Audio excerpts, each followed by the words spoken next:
Hi everyone, welcome to V for English, our world of learning English. English is easy if you want to learn it.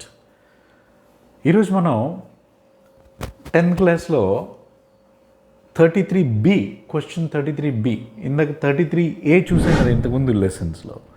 దాంట్లో ఏంటి conversation చూసాం. ఇప్పుడు diary entry రాయమంటే ఒక రోజున ఏమైందంటే నేను ఒక పిల్లాడిని పిలిచి అరే బాబు నీకు డైరీ రాయటం వచ్చాడు ఓ అన్నాడు. రాస్తావా అంటే చాలా రోజు రాస్తాను నేను డైరీ అన్నాడు. ఏది తీసుకొచ్చి చూపించరా అంటే డైరీ తీసుకొచ్చి చూపించాడు. అందులో ఏమని రాశాడు, Telugu first lesson 2 poems learn, okay, and Hindi 3 questions. అట్లనే ఇలా డైరీ రాస్తారు కదా స్కూల్లో, ఆ డైరీ తెచ్చి చూపించాడు. బాబు డైరీ అంటే హోంవర్క్లు రాసుకున్న డైరీ కాదు. డైరీ ఎంట్రీ అంటే నీకు ఆ రోజు జరిగిన నీ మనసుకి ఏదైనా అనిపించినవి కొంచెం ఇంపార్టెంట్ థింగ్స్ ఉంటాయి కదా. అంతేకాని పొద్దున్నే నిద్ర లేచాను, స్నానం చేశాను, లేకపోతే పళ్ళు తోముకున్నాను, పేస్ట్ అయిపోయింది, ఇవన్నీ కాదు రాసేది. డైరీలో ఏం రాస్తాం మనం అంటే ఆ రోజు ఏదైనా ఒక రిమార్కబుల్ థింగ్, అంటే నీకు గుర్తుపెట్టుకోవాల్సిన విషయాలు, లేదా దేని నుంచి అయితే నువ్వు ఏదైనా ఒక విషయం నేర్చుకోవాలనుకుంటావో, నేను ఇలా మాట్లాడకుండా ఉండాల్సింది, లేదా ఇదిగో ఇతనితో ఇలా డిస్కషన్ జరిగింది, దాంట్లో ఇలా ఉంది, లేదా నేను ఈ ఇన్సిడెంట్ని నేను చూశాను, అలా అంటే కొంచెం నిన్ను కదిలించేది, నీకు సంబంధించిన ఆ రోజు మొత్తంలో ఇంపార్టెంట్ మ్యాటర్ ఏదైతే ఉంటుందో, అంటే రొటీన్ కాకుండా ఉండేవి, ఇంట్రాస్పెక్షన్, నీకు నువ్వు లోపల దాని గురించి ఆలోచించుకోవడానికి ఓ పేపర్ మీద పెట్టడమే డైరీ ఎంట్రీ అనమాట. ఓకే, సో ఫర్ ఎగ్జాంపుల్ మనకి ఆర్ కాదు మామూలు నారాయణమూర్తి, ఇన్ఫోసిస్ నారాయణమూర్తి ఉన్నాడు కదా, ఆయన వాళ్ళ నాన్న దగ్గరికి వెళ్ళి నాన్న నాకు ఐఐటీలో సీట్ వచ్చిందంటే ఓ వెరీ గుడ్, కానీ నువ్వు వెళ్ళట్లేదు అన్నాడు. వాడు పాపం వాడి కళ ఐఐటీలో చదవాలని ఆయన కళ, ఆయన వెళ్ళలేకపోయాడు. మనసులో కొంచెం బాధ వేస్తుంది కదా. ఆ బాధని ఎవరితో చెప్పుకోవాలి, బయట ఎవరితోనన్నా కొన్ని సీక్రెట్స్ చెప్పుకోవాలంటే, అంటే అన్నీ అని కాదు, కొన్ని సీక్రెట్స్ బయట చెప్పుకోకూడదు. అండ్ కొన్ని ఫీలింగ్స్ చెప్పిన ఎదుటికి అర్థం కాదు. మరి ఏం చేయాలి, లోపలే ఉంటాయి కదా, వాటిని బయటికి తీసుకురావాలి. బయటికి వెళ్ళాలంటే పేపర్ మీద అనమాట డైరీ. సో అతను రాసుకుంటాడనమాట, ఈరోజు నా జీవితంలో మర్చిపోలేని రోజు, ఒకవైపు చాలా సంతోషకరమైన విషయం, ఒకవైపు ఏమో చాలా బాధాకరం. ఏంటి సంతోషం అంటే నాకు ఐఐటీలో సీట్ వచ్చింది, ఇది నా కళ ఐఐటీలో చదవాలని. కానీ నాన్నగారికి చెప్తే నాన్నగారేమో ఇలా అన్నారు, అందుకని ఎలా రియాక్ట్ అవ్వాలో తెలియదు. ఫస్ట్ నేను చాలా డిసప్పాయింట్ అయ్యాను. ఇలా నీ ఫీలింగ్స్ రాసుకోవాలి. బట్ డిసప్పాయింట్, ఇంట్రాస్పెక్షన్, నీలో ఉన్న నీతో నువ్వు మాట్లాడుకోవడమే డైరీ అంటే. ఓకే, సో దానికి కొన్ని చిన్న చిన్న రూల్స్ అండ్ రెగ్యులేషన్స్ ఉన్నాయి. అవేంటో చూద్దాం. చూడండి, డైరీ రాసేటప్పుడు ఏ వారం, ఏ రోజు, ఓకే, అండ్ టైం ఏంటి అనేది మెన్షన్ చేయాలి. ఇదే ఆర్డర్లో చూడండి. థర్స్డే, పంక్చుయేషన్ ఏం అక్కర్లేదు, థర్స్డే 20 Jan 2024 9:30 PM. PM అంటే సాయంత్రం. ఇది ఖచ్చితంగా ఈ లెఫ్ట్ హ్యాండ్ సైడ్ రాయండి. దీన్ని మనం లెటర్ రైటింగ్ లెటర్ రాస్తున్నాము, అటు సైడ్ రాస్తున్నాము. ఓకే, సో ఇక్కడేం రాస్తున్నాము, ఇటువైపు రాయాలి. So Thursday 20 Jan 2024 9:30 PM. ఇది రాస్తే మీకు ఒక 2 మార్క్స్ పడ్డట్లేదు 10కి. రాసిన తర్వాత కొంతమంది డియర్ డైరీ అని రాస్తారు. డియర్ డైరీ అంటే డైరీని అడ్రస్ చేస్తూ రాస్తున్నాము, డైరీని ఒక ఫ్రెండ్ లాగా భావించి రాస్తున్నాము అనేది ఎక్స్ప్లెనేషన్ ఇస్తారు. కానీ నాకు తెలిసినంతవరకు మనం డైరీ రాసుకునేటప్పుడు అట్లా డియర్ డైరీ అని రాయం ప్రాక్టికల్గా. ఓకే, కానీ ఇది మాత్రం రాస్తాం. ఎందుకంటే అసలు ఆ ఇన్సిడెంట్ ఏ రోజు జరిగింది, ఎప్పుడు రాసుకుంటున్నాం, అది ఉండాలి కదా, ఆ డే ఏంటి అనేది. మనం మళ్ళీ ఎప్పుడైనా వెనక్కి తిరిగి చూసుకున్నప్పుడు ఆ టైం అండ్ డేట్ అది గుర్తు రావాలి కదా. ఆ గుర్తుంచుకోవడం కోసం ఇది మాత్రం కంపల్సరీ ఉండాలి. డియర్ డైరీ రాస్తావా రాయవా అది నీ ఇష్టం. ఎందుకంటే కొంతమంది టీచర్స్ ఏం చేస్తున్నారంటే పేపర్ దిద్దేటప్పుడు ఆ డియర్ డైరీ ఖచ్చితంగా ఉండాలి అని అట్లా ఏదో ఫీల్ అవుతున్నారు. అది నాకైతే అది అవసరం లేదని అనిపిస్తుంది, డియర్ డైరీ అని. వాళ్ళ ఆర్గ్యుమెంట్ ఏంటంటే నువ్వు డైరీని ఫ్రెండ్ లాగా భావించి రాస్తున్నా అని అంటారు. Decision is pending and it's your decision, okay, your discretion. So dear diary ఇంతవరకు ఇంట్రొడక్టరీ పార్ట్ అనమాట. అయితే మీరు ఇక్కడ చిన్న మిస్టేక్ ఏం చేస్తారంటే డైరీ అని రాసేటప్పుడు DIARY డైరీ ఉంది, DAIRY డైరీ ఉంది.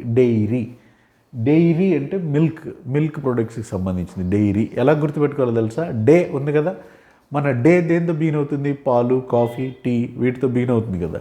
డేలో బిగిన్ అవుతుంది మిల్క్. అట్లా ఊరికే కొండ గుర్తులాగా పెట్టుకోండి, స్పెల్లింగ్ కన్ఫ్యూజింగ్గా ఉంటుంది కాబట్టి. డిఏ, డేలో డిఏ ఫస్ట్ ఉంటుంది కదా, డిఏఐఆర్వై డైరీ, డైరీ అంటే milk. Diary, D I A R Y diary. Okay, so ఇది రాసిన డే డైరీ రాసిన తర్వాత ఇప్పుడు ఇందులో నీ రిఫ్లెక్షన్స్ కదా నువ్వు రాసుకోవాల్సింది. ఓకే, ఇప్పుడు ఆ రిఫ్లెక్షన్స్లో జనరల్గా ఉండేది మీకు స్టార్టింగ్ అంటే ఒక 3-4 సెంటెన్సెస్ అన్నా గ్రామాటికల్లీ యాక్యురేట్గా ఉండేవి, తర్వాత కొంచెం థాట్ ప్రొవోకింగ్గా ఉండేవి అయితే ఉంటే జనరల్గా ఉండేది నేను మీకు ఇక్కడ ఇస్తున్నాను, దీన్ని ఫాలో అవ్వండి. ఓకే, సో నేనేమన్నానంటే it has been a dash day అన్నా. ఒకవేళ అది సాడ్ ఇన్సిడెంట్ అవుతాయి అంటే ఫర్ ఎగ్జాంపుల్ వీడు పోటర్ ఉన్నాడు కదా, బ్రేవ్ పోటర్ ఆడు సాడ్గా ఫీల్ అయ్యాడు. ఓకే, అలానే వండర్ఫుల్ డే అని కొంతమంది ఫీల్ అయి ఉంటారు మనం చదివే లెసన్స్లో. ఇట్స్ అ వండర్ఫుల్ డే అని. అది వండర్ఫుల్ డేనా సాడ్ డేనా ఇచ్చిన క్వశ్చన్ బట్టి నువ్వు డిసైడ్ చేసుకుని రాయి. It's a sad day for me, it's a wonderful day. Okay, రెండు అనుకో.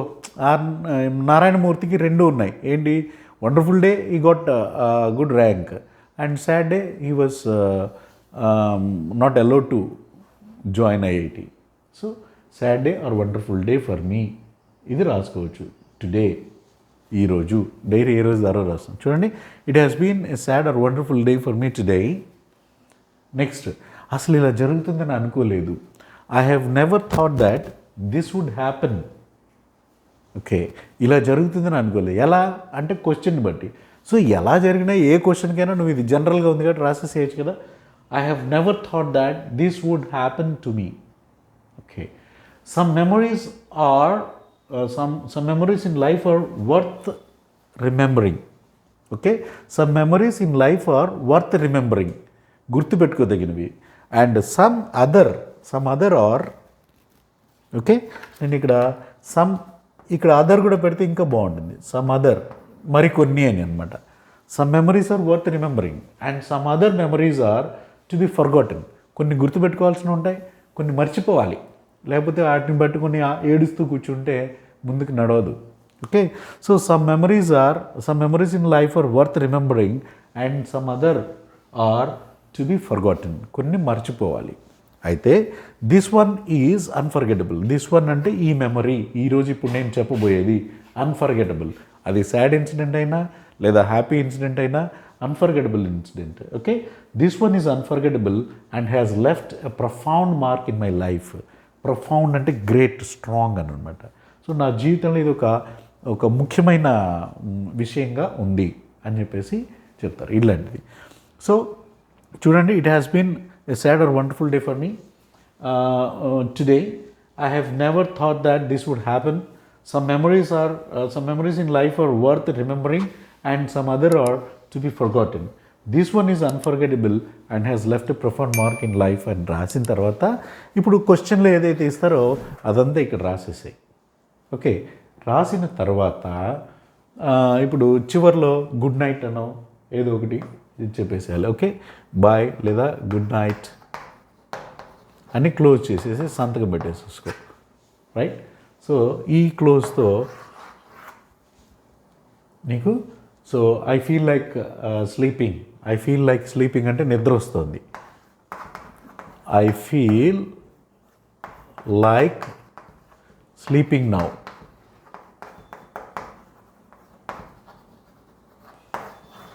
I feel like sleeping now, good night. నాకు నిద్ర వస్తుంది, ఇంక పడుకుంటాను అని రాసుకొని పడుకుంటే ఆ క్లోజ్ బాగుంటుంది. అంటే జనరల్గా ఓపెన్ ఎలా చేయాలి, క్లోజ్ ఎలా చేయాలో తెలిస్తే ఆ మిగతా బాడీ ఈజీగా రాయగలుగుతాం. మనం ఎప్పుడైనా స్టార్టింగ్ ట్రబుల్ ఉంటుంది చాలామందికి, అంటే ఎలా బిగిన్ చేయాలి అనేది. ఎలా బిగిన్ చేయాలో నేను ఇచ్చాను, ఎలా క్లోజ్ చేయాలో ఇచ్చాను. ఓకే, ఆ మిగతా మధ్యలో ఉన్నది మీరు రాయండి. ఇప్పుడు ఈ డైరీ ఎంట్రీలో రావడానికి క్వశ్చన్స్ ఏమేమి ఉంటాయంటే సేమ్ ఇందాక కాన్వర్జేషన్లో ఇద్దరు గురించి ఇస్తాను కదా, డైరీలో ఒకళ్ళ గురించి. ఫర్ ఎగ్జాంపుల్ వాడు చనిపోవాలనుకున్నాడు కదా, నిక్ ఓయిచిచ్, వాడి డైరీ రాసుకుంటాడు. నాకు పరిస్థితి ఇలా ఉంది, అమ్మ నాన్న ఉన్నారు కాబట్టి నేను బాగున్నాను, వాళ్ళే కనుక లేకపోతే నా పరిస్థితి ఏంటి, అలా రాసుకుంటాడు.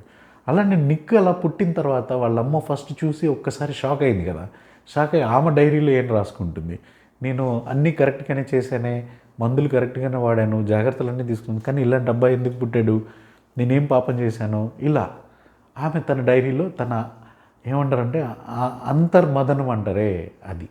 అట్లనే నారాయణమూర్తి పాపం వాళ్ళ నాన్నగారు వద్దంటే లోపల ఎలా ఫీల్ అవుతాడు, లేదా నారాయణమూర్తి వాళ్ళ నాన్నగారు కొడుకు అంత బాగా చదువుతున్నా సరే పాపం తన ఆర్థిక పరిస్థితుల్లో పంపలేకపోయాడు కదా, అతను బాధపడి అతని డైరీలో ఏం రాసుకుంటాడు. నెక్స్ట్ అబ్రహం లింకన్ అన్నిసార్లు ఫెయిల్ అయ్యాడు కదా, సక్సెస్ అయిన తర్వాత ఏం రాసుకుంటాడు, లేదా ఫెయిల్ అయినప్పుడు ఏం రాసుకుని ఉంటాడు డైరీలో, నేను బాగా కష్టపడ్డాను, నేను గెలవాలనుకున్నాను కానీ గెలవలేకపోయాను, దీంతో నేను ఆగను, నేను ప్రయత్నిస్తూనే ఉంటాను, ఇలాంటివే ఉంటాయి కదా. కామన్ సెన్స్తో జనరల్గా ఆలోచించుకొని ఈ బిగినింగ్ తర్వాత అది నీ సొంత మాటల్లో రాయడానికి ప్రయత్నించు.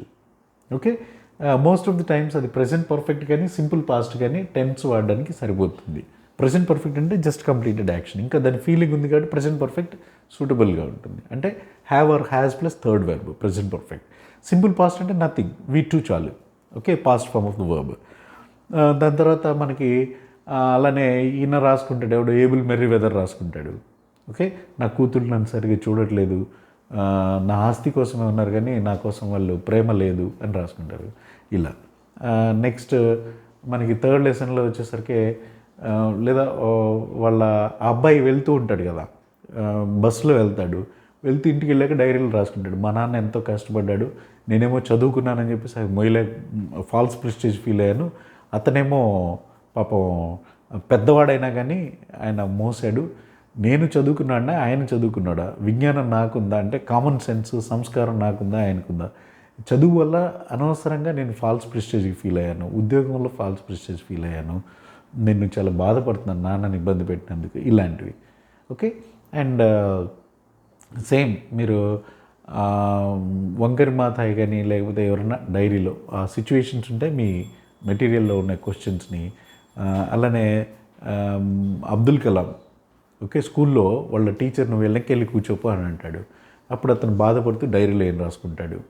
ఓకే, వాళ్ళ టీచర్ని ఆయన లక్ష్మణ్ శాస్త్రి ఆయన పిలిచి చేస్తాడు. అట్లనే అబ్దుల్ కలాం వాళ్ళ సైన్స్ టీచరు చాలా ఇన్స్పైర్ చేస్తాడు, వాళ్ళ ఇంటికి వెళ్ళి భోజనానికి పిలిస్తే ఆ టీచర్ వాళ్ళ మిస్సెస్ బయట కూర్చోబెట్టి భోజనం పెడుతుంది విడిగా. సో అలా చేస్తున్నప్పుడు అతను ఎలా ఫీల్ అయ్యాడు, లేదా ఆ మాస్టరు సుబ్రహ్మణ్య అయ్యర్ గారు ఎలా ఫీల్ అయ్యారు, శివ సుబ్రహ్మణ్య అయ్యర్. సో ఇలాంటివి నువ్వు ఊహించుకోవాలి, imagine yourself to be that person. And ఒకసారి కూర్చొని ఇలా ఊహించుకున్న తర్వాత అప్పుడు స్టార్ట్ చేసి ఈ మ్యాటర్ బిగిన్ చేసేసి ఈ మిడిల్లో ఏదైతే ఉంటుందో అది నువ్వు ఇమాజిన్ చేసింది నిన్ను ఆ పర్సన్గా ఊహించుకొని నీ మనసులో ఉన్న ఏమంటారు బాధలో లేకపోతే ఆ ఫీలింగ్స్ ఏవైతే ఉంటాయో ఫీలింగ్స్ రిఫ్లెక్షన్స్ రాయాలి ఇక్కడ. ఓకే, అది డైరీ ఎంట్రీ. నాకు తెలిసినంతవరకు నేను నా స్టూడెంట్స్కి అడ్వైస్ చేసేది ఏంటంటే, నీకు ఇక్కడ చాయిస్ ఉంది కాబట్టి కాన్వర్జేషన్ అయితే కొంచెం బెటర్గా ఉంటుంది, ఎక్కువ స్కోరింగ్ ఉండే అవకాశం ఉంటుందని ఫీల్ అవుతున్నాను. అదే నీకు letter writing and biographical sketch ఉందనుకో, నా ఓటు బయోగ్రఫికల్ స్కెచ్కే, ఇది మినిమం గ్యారంటీ ఉండాలంటే. అలా కాదు ఎక్సలెంట్గా రాయగలుగుతాను అంటే లెటర్ రైటింగ్ అయినా పర్లేదు, లెటర్ రైటింగ్లో ఎక్కువ క్రియేటివిటీ కావాలి. అలానే బయోగ్రఫికల్ స్కెచ్లో డేటా అంతా వాళ్ళే ఇస్తారు, మనం దాన్ని కొంచెం అందంగా ప్రజెంట్ చేస్తే చాలు. కాబట్టి నీకు ఎక్కువ బుర్ర వాడాల్సిన పని ఉండదు ఎగ్జామ్లో, right. And at the same time ఇక్కడ నీకు డైరీ ఎంట్రీ అండ్ కాన్వర్జేషన్ ఇచ్చినప్పుడు బెటర్ గో ఫర్ కాన్వర్జేషన్, ఎందుకంటే స్టార్టింగ్ కాన్వర్జేషన్ ఎండింగ్ కాన్వర్జేషన్ 4-5 డైలాగులు how to make a question తెలిస్తే సరిపోతుంది. ఓకేనా? So wish good luck. And ఈ వీడియోస్ అన్నీ జాగ్రత్తగా వాచ్ చేయండి, మొత్తం మీకోసం 10th క్లాస్ కోసం చేస్తున్నాను. చూసి మీ ఫ్రెండ్స్ ఎవరైనా ఉంటే వాళ్ళకు కూడా షేర్ చేయండి, వాళ్ళని సబ్స్క్రైబ్ చేయమని చెప్పండి. అండ్ మీకు ఏదైనా డౌట్స్ ఉంటే కామెంట్ సెక్షన్లో కామెంట్ పెట్టండి. నేనేం చేస్తానంటే కొన్ని సాల్వ్డ్ క్వశ్చన్స్ని నేను మీకు డిస్క్రిప్షన్లో పెట్టడానికి ట్రై చేస్తాను. Okay, good luck.